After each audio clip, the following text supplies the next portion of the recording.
अगर पर्चा दर्ज करना आसान हो जाए तो आपका जो एमएनए एमपी है या काउंसलर है या कोई और लोगों के वो तो लोग ही नहीं जाएंगे उसके पास। यहाँ तो सियासतदानों ने फंसा दिया है। आप जुडिशियल एक्टिविज्म क्यों करते हैं? वो हर रोज टास्क फोर्स एक नई बन जाती है, वो टास्क फोर्स ही रह जाती है। नूर मुकद्दम के केस में देखें तब अभी तक फोरेंसिक की मुकम्मल नहीं हो सके। पैसे दोनों पार्टियों से बनाने होते हैं पुलिस ने। बंदा एक पहले डसा होता है। अस्सलाम वालेकुम दोस्तों, आप देख रहे हैं इम्तियाज गुल यूट्यूब और आज इंटरव्यू मैं कर रहा हूं। मेरा कोई इंटरव्यू नहीं कर रहा है और हमारे अपने दोस्त अजहर सिद्दीक साहब हैं जिनको हम आपकी खिदमत में पेश कर रहे हैं। सवालात मैं करूंगा, जवाबात वो देंगे और बुनियादी तौर पे रोल रिवर्स हो गए हैं, लेकिन हमारा और उनका कंसर्न एक ही है कि पब्लिक इंटरेस्ट की लिटिगेशन और पाकिस्तान में जो इस्लाहात के मसाइल हैं, क्यों बात आगे नहीं बढ़ रही है। हम अजहर साहब से यही पूछना चाह रहे थे पहले कि हाल ही में आपने सुना होगा नूर मुकद्दम का केस, बहुत उसमें ले दे हो रही है, हर रोज़ अदालत में पेशियां हो रही हैं, तारीखें पढ़ रही हैं। तो अजहर साहब ये बताइए कि अगर इस केस को आप सामने रखें, सिर्फ इसी केस को सामने रख लें, तो जो हमारा अदालती निज़ाम है जिसको हम क्रिमिनल जस्टिस सिस्टम कहते हैं, कौन सी 2-3 बड़ी खामियां सामने आई हैं जिसको फिर अदालतें भी वकला भी एक्सप्लॉइट करते हैं? बहुत शुक्रिया इम्तियाज गुल साहब, आगे आप मेहमान होते हैं, आज हम मेहमान हैं आपके। और इशू आपने बड़ा अहम उठाया है। हम तवज्जो देते हैं अदालती निज़ाम के ऊपर, लेकिन अदालती निज़ाम से पहले 2 मुकन्ना और एक खास तौर पर एग्जीक्यूटिव को ठीक करने की जरूरत है। क्रिमिनल जस्टिस सिस्टम को ले लें, Pakistan penal code 1860, code of criminal procedure 1898, कानून शहादत 1924 साल चले, 1984 का अपना एविडेंस एक्ट जगह ये आ गया। जितने और पुलिस रूल्स अगर देखें 1934, पुलिस ऑर्डर 2002 में बना, वो आप देखा जाए तो उसको बकायदा एनफोर्स नहीं कर सके। तो पहला जो मेन वजह है कि हमारा जो एग्जीक्यूटिव के ऊपर जो काम होना है और कानून साजी है वो बहुत सुकम है, कमियां हैं उसमें। हम अपने आप को मॉडर्नाइजेशन की तरफ लेकर नहीं गए। अगर पूरी दुनिया में अगर चले जाए, बेसिकली तो पुलिस मेट्रोपॉलिटन में आती है कि उसने उस सारे को मामले को देखना है और उसको मजबूत किया। हमारे यहाँ कोशिश की थी इसको, हमने लोकल गवर्नमेंट एक्ट के अंदर, लेकिन हमने कोई भी सियासी जमात नहीं चाहती कि पुलिस का जो है ना ये नीचे चले जाए और डिवॉल्व हो जाए। मौजूदा वजीर आजम इमरान खान भी आए, इस्लाहात का नारा लेके आए। पहली तकारीर में उन्होंने फौजदारी निज़ाम का, जो हमारा दीवानी निज़ाम है, जो CRPC PPC का आपने जिक्र किया कि हम इसमें भी इस्लाहात करेंगे, लेकिन वो भी बज़ाहिर उसमें कोई पेशरफ्त नहीं हो सकी है। तो कौन है इसकी राह में रुकावट? सबसे बड़ी हर्डल जो है ना इसमें ब्यूरोक्रेसी है। ब्यूरोक्रेसी अपना रोल किसी तरह से कम नहीं करना चाहती। मिसाल के तौर पर अगर आज सिस्टम ये कर रही है, इन्होंने कोशिश की है FIR आप ऑनलाइन आ जाए, रजिस्टर्ड हो जाए, बड़ी कोशिश की अपने तौर पर, लेकिन वो खाली उससे मसला नहीं हल होता है। FIR दर्ज होने वाला इशू मेन नहीं है। मेन इशू क्या है? FIR दर्ज होने के बाद इन्वेस्टिगेशन है, क्राइम सीन प्रोक्योर करना है, आपने एविडेंस इकट्ठी करनी है। 24 घंटे के अंदर ये सारा कुछ होना चाहिए। यहाँ चालान सबमिट करने में साल लग जाते हैं और पुलिस का कन्विक्शन रेट पुलिस केसेस में 8 से 10% है। वो अलग बात है। नैब में 68% है, एंटी नारकोटिक फोर्स में उन्होंने कोशिश की है कि कन्विक्शन रेट बेहतर रख सके, लेकिन हमने क्रिमिनल जस्टिस सिस्टम की जो बेस है ना, वो अंदराजे मुकदमा से लेकर चालान सबमिट होने अदालत तक जाने के लिए हम उसी में इतने सुकम और रख देते हैं। इन्वेस्टिगेशन हो रही है, जिमनियां बन रही हैं, जिमनियां चेंज हो रही है, किसी को पता नहीं। अदालतें कहती हैं कंप्यूटराइज सिस्टम करें, लेकिन किसी को कोई पता ही कुछ नहीं है। जब मर्जी दिल चाहता है फाइलें उठाकर ले जाता है आईओ और लोग देखते रह जाते हैं। और यही मिसाल अगर आप देखें, यानी नूर मुकद्दम के केस में देखें, तब अभी तक फोरेंसिक की मुकम्मल नहीं हो सके, कुछ मोबाइलों को नहीं आ सके, कुछ बाकी डाटा नहीं आ सका। कितना वक्त गुजर गया। यानी ये 24 घंटे के अंदर ये काम होना चाहिए था। आपने साथ साथ एक और काम जो ज्यादती की है वो चाहते नहीं, ना पुलिस चाहती है कि आपने जो लॉयर्स को पहले दिन से आप इन्वॉल्व करें। आप फोरेंसिक के आप यानी एक्सपर्ट डॉक्टर्स मिला देते हैं, बाकी चीजें मिला लेते हैं। तो यहाँ साथ साथ आप सारे एक की टीम बनी हो, एक अथॉरिटी की शक्ल में बनी हो। जैसे ही FIR आए और ऑटोमेटिकली ये सारे के सारे काम एक जगह बैठकर कर दें, तो इतने लंबे मसाइल ना हो। वेद को खींच के लेके जाने, हम जानबूझ के ऐसे हालात बनाते हैं। पैसे दोनों पार्टियों से बनाने होते हैं पुलिस ने, पर्चा दर्ज करने वाले से भी और जो मुलजिम है उनको भी छोड़ना होता है। आपने तो पुलिस की तो बात कर दी, हमने ये भी देखा कि वकील इस्तिगासा और वकील सफाई वो भी आपस में गठजोड़ के जरिए तारीखें देते हैं, केस को तवील करते हैं, वहां भी तो पैसा चलता है। तो ये जो गठजोड़ है वकील सफाई, वकील इस्तिगासा का, ये किस हद तक इस निज़ाम की जड़ों में बैठा हुआ है? कि यहाँ पर हमने कई देखे हैं कि वकील दोनों आपस में मिले होते हैं और निजाम को चलने ही नहीं देते। यानी अगर आज ये कुछ चीजें अगर हम तय कर दें, कानून सख्त इस तरह से बना दें कि अपना इसमें एडजमेंट नहीं होगी, अगर आप पुराना बैकलॉग को छोड़ के आज तय कर लें कि case day to day trial चलेंगे या हफ्ते में 2 दिन चलेंगे और चालान इतने अरसे में आ जाएगा, अदालतें एडजमेंट नहीं फाइल करेंगी, अदालतों में जमानत आई है। आप देख तो रहे हैं, एक आम आदमी की जमानत आए तो शायद वो दिनों में फैसला हो जाए, यहाँ साला साल बड़े आदमी की तो जमानतें ही डिसाइड नहीं होती हैं। और उसके बाद फिर वॉच डॉग के ऊपर हमारी बार काउंसिल भी अगर आती हैं तो वॉच डॉग का काम ही नहीं करती हैं। वो बंदा एक पहले डसा होता है, फिर वो बार काउंसिल में दरखास्तें दें, शिकायत लेकर जाए, वकीलों के खिलाफ कुछ करना भी चाहे तो उस वक्त तक वो कहता है मुझे क्या जरूरत पड़ी है झगड़ा लड़ने की, मैं लोगों के पीछे पड़ा रहा हूँ। आपका जहां तक एक सेंट्रलाइज निजाम पहले दिन से नहीं होगा, फिर इसमें शिकायत देने की जरूरत भी नहीं होनी चाहिए। अदालत ने जब नोटिस किया, अदालत उसका मामला टेकअप करे, भिजवा दे बार काउंसिल को या बाकी लोगों को।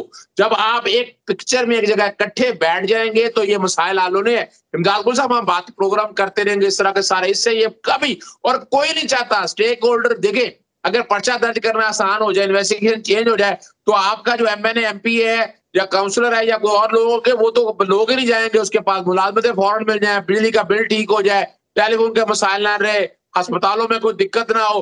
जब ये निजाम सारा ठीक हो जाएगा तो प्रॉब्लम नहीं रहेगी। आप चूंकि स्टेक होल्डर्स की बात करें कि कोई चाहता नहीं है, ये जो हम बड़े बड़े जजों के भाषण सुनते हैं, चाहे किसी भी अदालत के हैं, आला तरीन अदालत से लेकर निजी अदालत तक, पब्लिक को भाषण तो ये बहुत देते हैं। तो क्या खासतौर पे जो सीनियर अदालतों में चले जाते हैं जज बन के, इन्होंने तो इसी पेशे से हो के जाते हैं, तो क्या इनको इन कानूनी हुक्म का पता नहीं है जिसकी वजह से केसों में ताखीर होती है, बेइंसाफी होती है, पैसा चलता है? तो ये आज तक किसी जज ने भी इस तरफ नहीं सोचा। चले जाते हैं अस्पतालों में, घुस जाते हैं प्राइवेट स्कूलों में, चले जाते हैं कि फीसें क्यों ज्यादा ले रहे हैं, इंतजामिया के कामों में बराह रास्त मुदाखलत कर रहे हैं। 10 साल पहले मैंने एक केस किया दराज मुकदमा के हवाले से, इन्वेस्टिगेशन चेंज के हवाले से, तो मैंने उन्हें पर्चा दरखास्त दर्ज नहीं होती थी तो मेरे जज साहब से मुलाकात हुई। मैंने कहा कि आप ऐसा ऑर्डर क्यों नहीं करते कि सारे केसेस को रख के एक मैकेनिज्म तय कर दे कि पुलिस एक पर्चा ना दे, 2 हो गया 3 हो गया, तो ऑटोमेटिक निजाम ऐसा होना चाहिए 3 पर्चा दरखास्तों पर नहीं दी, एसएचओ के खिलाफ कार्रवाई हो, डिसिप्लिनरी प्रोसीडिंग हो जाए। अगर इन्वेस्टिगेशन चेंज करने की दरखास्त दी है, अगर कल को मुकदमे से बरी हो जाता है तो बरी की सजा के तौर पर जहां कंप्लेनेंट के खिलाफ कार्रवाई हो, वहां इन्वेस्टिगेशन ऑफिसर ने कमजोर इन्वेस्टिगेशन की, उसको भी अगर इस मामले में ले आए तो ये एक अदालती फैसला अगर इस तरह का आ जाए, आपने बड़ी जबरदस्त सवाल उठाएगा, लेकिन कौन करेगा? यहाँ तो सियासतदानों ने फंसा दिया है। क्या आप यानी आप जुडिशियल एक्टिविज्म क्यों करते हैं? ये काम सर है judicial activism and enforcement of fundamental right का। आज भी हमारी अदालतें अगर इस बात को सीरियस बैठ कर अगर कोई एक एक टॉपिक पढ़ना शुरू कर दें, यानी कोई एक मिसाल के तौर पर या दराज मुकदमा ही अगर ले लें और इसकी कंक्लूजन ऑफ ट्रायल तक का एक निजाम है, मैकेनिज्म, और यानी मैं ये नहीं कह रहा कि मुकर्रना का रोल ले ले, मुकर्रना तो काम करती नहीं है, लेकिन हमने कई ऐसे काम है जो हाईकोर्ट के जस्टिस जवाद हसन है, उनके पास माजूरों के राइट के हवाले से, यहाँ पर रेड जोन एक्ट नहीं बन रहा था, यहाँ खुराक जाया हो रही थी, तो हमने ये नहीं किया अदालतों के जरिए, हमने बाकायदा इनको ब्यूरोक्रेसी को बुलाया, इसमें बाकायदा कानून साजी तजवीज की, वो कानून साजी पार्लियामेंट में गई और पार्लियामेंट में सूबाई असेंबलियों में गई और वो कानून बने। तो ये काम हर अदालत का तो नहीं है, ये जो कि ये करते नहीं है, लेकिन ये हमारी अदालतों को इस तरफ तवज्जो, जो बड़ा अहम इशू आपने उठाया है कि यहाँ जितने सुकम है, जो मसाइल आते हैं, अदालतों को खाली सिर्फ ये नहीं है एक मुकदमा आ गया उसको सजा दे दें या डिसमिस कर दें, उसमें जो लकूना रह गए हैं उसके लिए कानून साजी की, रहनुमा असूल क्या हो, कोई रूल्स बनने हैं, कोई रेगुलेशन बनने हैं। जब हर तरह के फैसलों में ये बातें आना शुरू हो जाएंगी तो एक वक्त आ जाएगा कि रूम नहीं रह जाएगा। हम कहते तो रहते हैं कि ये गलत है, ये सही है, लेकिन उसका हल नहीं निकालते हम। अच्छा, ये बताइए कि जिस मुआशरे में झूठ और मुनाफकत आम हो, बड़े आला तरीन लेवल पे भी, सियासी लेवल पे, सरकारी लेवल पे झूठ मुनाफकत को बुरा ना समझा जाता हो, वहां पे वो 1860 का फौजदारी या दीवानी कानून वो कैसे इम्प्लीमेंट हो सकता है? और खास तौर पे वो एफआईआर जो कि उसी कानून के मुताबिक है, उसमें कोई तब्दीली नहीं हुई आज तक। बरतानिया में तो शायद दुरुस्त है कि वहां पे लोग इतनी मुनाफकत नहीं करते, स्ट्रेट फॉरवर्ड हैं, झूठ इतना नहीं बोला जाता। लेकिन इस माशरे में तो झूठ, मुनाफकत, फ्रॉड इतना ज़्यादा है और लोगों को उसमें शर्म भी नहीं आती, चाहे वो सियासी लीडर है, चाहे वो आम लोग हैं, चाहे किसी भी शोबे से ताल्लुक़ रखने वाले। तो उसमें फिर हम इसकी इम्प्रूवमेंट की या इस निज़ाम की बेहतरी की क्या उम्मीद कर सकते हैं? अच्छा देखिए, एक तो आपने सोशल एस्पेक्ट उठाया, वो बड़ा ज़बरदस्त है। हमारे यहाँ लोग सुनते हैं, सियासतदान सारा सुनते हैं, लेकिन वो सिर्फ बातें ही करते हैं, उसको उठाकर नहीं लाते। यानी पार्लियामेंट में लेकर जाएँ और इस निज़ाम को ठीक करें। यहाँ जो झूठ और मुनाफ़िकत के हवाले से आपने बात की, ये बड़ा पर्टिनेंट सवाल उठाया। हमारे यहाँ फंडामेंटल राइट है, राइट टू लाइफ है, राइट टू बिज़नेस है, क्वालिटी ऑफ लाइफ है, ये फंडामेंटल राइट सारे दिए हैं, राइट टू एसोसिएशन है, और राइट टू स्पीक है। अच्छा, जब तक सबॉर्डिनेट लेजिस्लेशन साथ नहीं बनेगी, वो बड़ा वेग आर्टिकल है। जब तक आप मिसाल के तौर पर पैमरा के हवाले से अगर देख लें, तो पैमरा का कानून हमने तो बनाया, लेकिन आप बता दें क्या निज़ाम बेहतर हो सका? आपने डेफेमेशन और यानी पैमरा कुछ कर सका? कुछ जुर्माने कुछ लोगों को हुए, वो हाईकोर्टों में गए, हाईकोर्ट में वो सस्पेंड हुए पड़े, और वो अल्टीमेटली तो फायदा तो कुछ नहीं है। जो लोग आते हैं आराम से जुर्माना देते हैं, पैसे देते हैं और घर चले जाते हैं। लेकिन आपने ऐसा कोई रोकने का निज़ाम, ऐसा मैकेनिज्म बना नहीं सके हैं। यहाँ जब तक आप इस हवाले से, और दूसरी जो बात है ना, हमने जैसे एक न्यू जूरिस्प्रूडेंस का एक एस्पेक्ट ये ढूंढा है जस्टिस जवाहर साहब के पास। कई कानून हमने ऐसे स्टेक होल्डर को इन्वॉल्व करके, ताकि उसका एक ऐसी इम्प्लीमेंटेशन आ सके, लोगों को एतराज ना हो, राइट्स भी आ जाए, लायबिलिटीज भी आ जाए, लिमिट्स भी आ जाए। ये सारी चीजें वक्त की जरूरत है। और दूसरी तरफ है ना जी इम्तियाज गुल साहब, यहाँ आप और हम बातें करते हैं, लेकिन गवर्नमेंट ने कुछ सोच के इस तरह का, मिसाल के तौर पर टास्क फोर्स से बड़ी बना दी इमरान खान ने, कि भाई इस हवाले से सोचा कि यहाँ स्टेक होल्डर को बुलाएं, उठाकर कोई कानून साजी के हवाले से, कुछ चीजें बेहतर करने के हवाले से। वो हर रोज टास्क फोर्स एक नई बन जाती है, वो टास्क फोर्स ही रह जाती है, और उसमें जो अल्टीमेट सोल्यूशन नहीं है। ना करें, एक कानून ऐसा बना दें, आप एक कानून ऐसा बना दें कि ऐसे इश्यूज हो तो ऐसे इश्यूज अदालतों की बजाय फलां जगह पर लेके आए, वो बॉडी बैठ के देखे कि इसमें कानून साजी होनी है, वो एग्जेक्टिव का काम होना, चले ना जाने आप जुडिशल एक्टिविज्म के। इस तरह का एक कानून आप बना सकते हैं बड़ी आसानी से, और ये चीजें उठाकर पहले वहां ले जाए, वहां ना हो तो फिर अदालतों में जाएगा। आखिरी एक सवाल का जवाब दीजिएगा, उम्मीद है आप उसका बिल्कुल दयानतदारी के साथ जवाब देंगे, कि जो वकला ने अपने नाम पे, चैम्बर्स के नाम पे प्लॉट लिए हुए हैं, इस्लामाबाद में भी एक बहुत बड़ा होटल है जो सुप्रीम कोर्ट बार एसोसिएशन को दिया गया था, क्या आप समझते हैं कि जजों के नाम पे, वकीलों के नाम पे ये प्लाटों का कारोबार ये होना चाहिए? इम्तियाज साहब, बात देखिए, आपने बात बड़ी उठाई है, और ये वजह है कि ये बेनस्ल कौम, हाल ये है यहाँ पर हमारे जर्नलिस्ट के हवाले से देखिए, सोसाइटियां बनती हैं, प्लॉट्स आते हैं, ये सारी चीजें। अब चूंकि वजह ये है कि हम एक लहर में लगे हुए हैं, और उसकी बात को, यानी मैं इसको जस्टिफाई तो इस कॉन्टेक्स्ट में तो बिल्कुल नहीं करता, लेकिन मैं कहूँ कि एक्सक्लूड एक प्रोफेशन को या इसको कर दिया जाए, ये मैं इस बात में बिल्कुल नहीं कर रहा।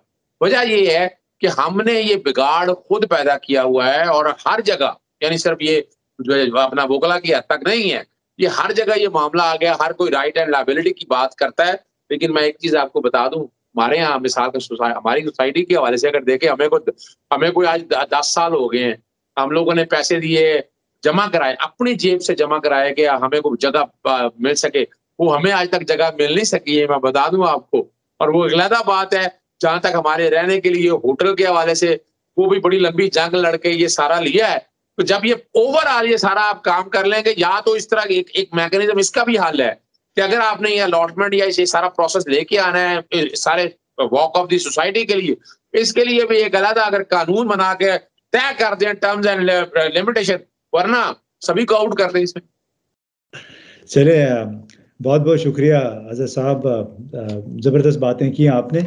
बुनियादी तौर पे अजहर साहब ये बता रहे हैं कि इस मुल्क में जितनी भी अशराफिया है, चाहे उसका ताल्लुक अदलिया से है, वकला से है, मीडिया से है, या सियासतदान और ब्यूरोक्रेसी से है, ये सिस्टम उस अशराफिया की खिदमत में हमतन मसरूफ़ है।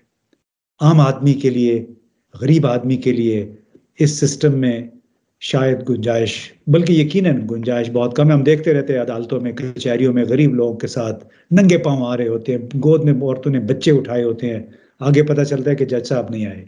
तो इस किस्म का निज़ाम जो है, अजहर साहब ने कहा भी कि जब तक ये होल ऑफ गवर्नमेंट के तौर पे तमाम लोग इस बारे में नहीं सोचेंगे, अशराफिया के और हर शोबे से ताल्लुक़ रखने वाले अशराफिया के इस गठजोड़ को तोड़ना बहुत मुश्किल होगा।